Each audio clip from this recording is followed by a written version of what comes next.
What's up, guys? Lucas here, and today I'm going to be talking about the Chicago Bulls 2020-2021 NBA offseason. So, looking at their 2019-20 season, they were supposed to be like a fringe playoff team entering the year. They traded for Otto Porter midway through the season before, and he looked like to be a good addition, but the team completely failed on that. Lauri Markkanen had a very disappointing season. He went from averaging like 19 and 10 on good efficiency to I think 14 and 7 on really bad efficiency. So he just completely took a step backwards. And Jim Boylan, who was their intern coach the year before, proved not to be like ready or worthy to be an NBA head coach. He just didn't look like he really knew what he was doing with a lot of the rosters he would throw out there. Like, I remember watching a Bulls game and he put Ryan Arcidiacono on Giannis Antetokounmpo during like a crunch time of a game. So yeah, this team definitely disappointed, but they weren't great to begin with, so no one really expected. Like, it wasn't like a surprise, like, oh my god, the Bulls suck, but it was like kind of disappointing that they couldn't take that step. And now people are worried that like this young core isn't going to work and they're going to have to blow it up.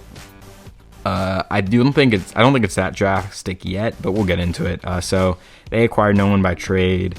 Looking at their draft picks, they drafted Patrick Williams 4th overall from Florida State. He's an interesting prospect. He's looked at as like the highest upside guy, at least like early drafted upside guy. Maybe James Wiseman more so, but he didn't even start. He came off the bench in Florida State, but it's just his athleticism.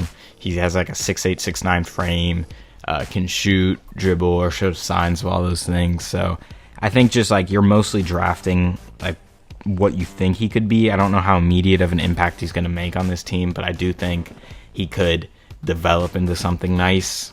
Like, just defensively, having a 6'8", 6'9" dude who could switch, shoot, dribble, that'd be nice. So I don't really know how to rate this pick. I just think it's just like it's a project. He's a project we're looking forward. So I think you can rate this pick in a year or two. Leaving them in free agency, Chris Dunn and Shaquille Harris, but Chris Dunn's the main one. He's leaving for Atlanta.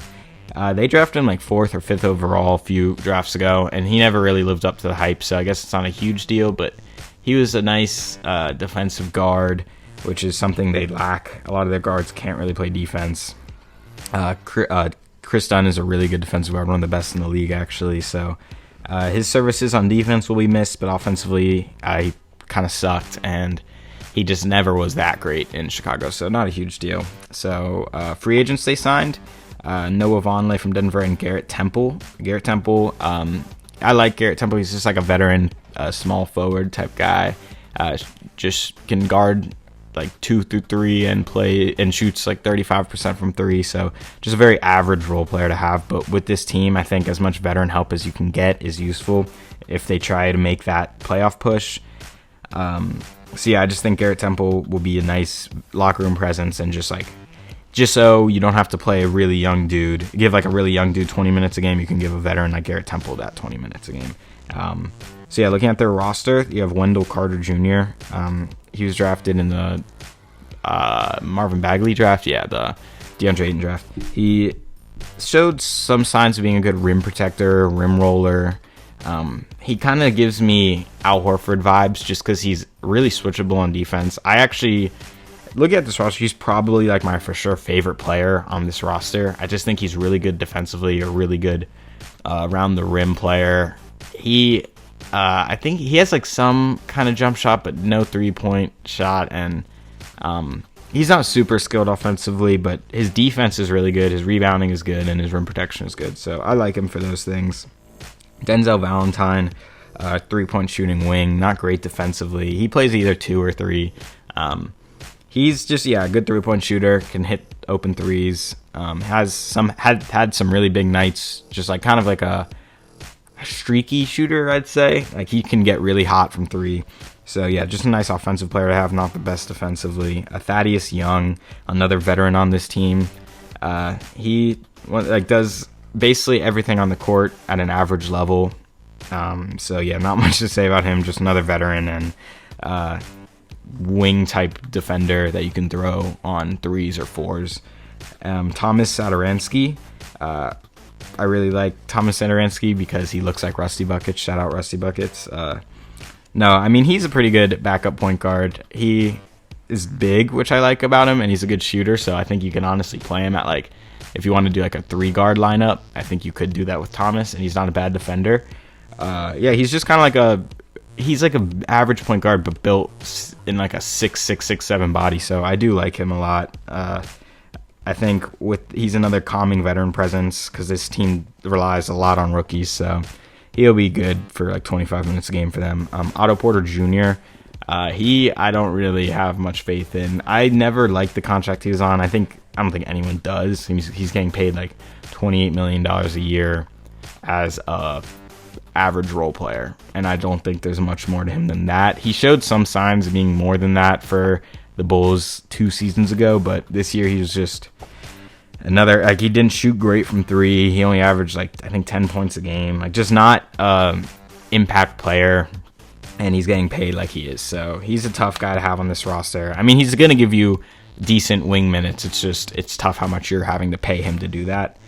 Kobe White, he had some good games last year. He had like a 27-point game against the Knicks, I think a 35-point game against someone. Just like shows signs of being a really good offensive guard, but defensively he struggles. Efficiency and decision making, he struggles sometimes. Like, he had big shooting nights, and his 3-point percentage wasn't bad by the end of the season, but at one point he was shooting like 28% from 3.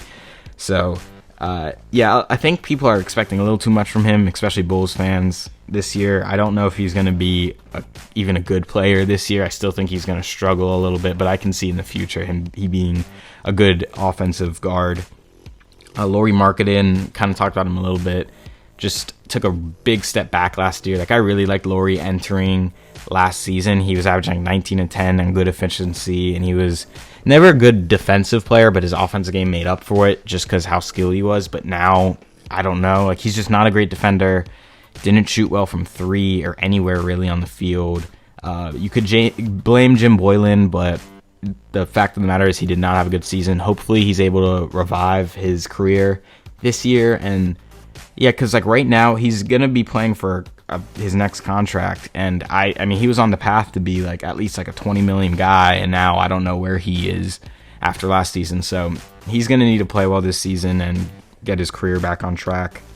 And then Zach LaVine on this team. He's, I think, part of the problem with this team to an extent. He's a really good player, and I really like Zach LaVine. He's a really good scorer. Just, he's not a winning player, and I think that's the problem with a lot of these guys on these teams. It's just like, individually they're good, but they don't really fit super well together, and none of these guys, like, there's no good real passer on this team. Like, a lot of these guys are just scorers who get their numbers, so I kind of see Zach more as like a second scorer alongside like a really good facilitator, but not being your best player, because I just don't think he's talented enough and does enough for you to be your best player besides scoring the ball. So yeah, like, my outlook on this team might seem pretty bleak just considering how young they are, but I don't see this team really taking that next step with the roster they have right now. Luckily this year, all you have to do is get to that, I think, 10 spot. It's 7, 8, 9, 10, yeah. So if you can just get to the top 10, you at least get into the play-in tournament. So I do see them making that. I can't, like, it's tough because there are a few teams like Charlotte, Atlanta, Orlando.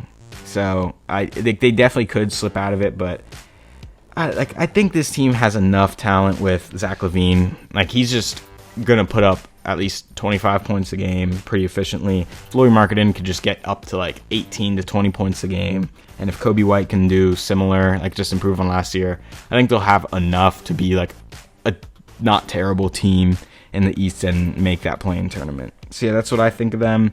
Not a top 8 seed, but maybe they can make the play-in tournament.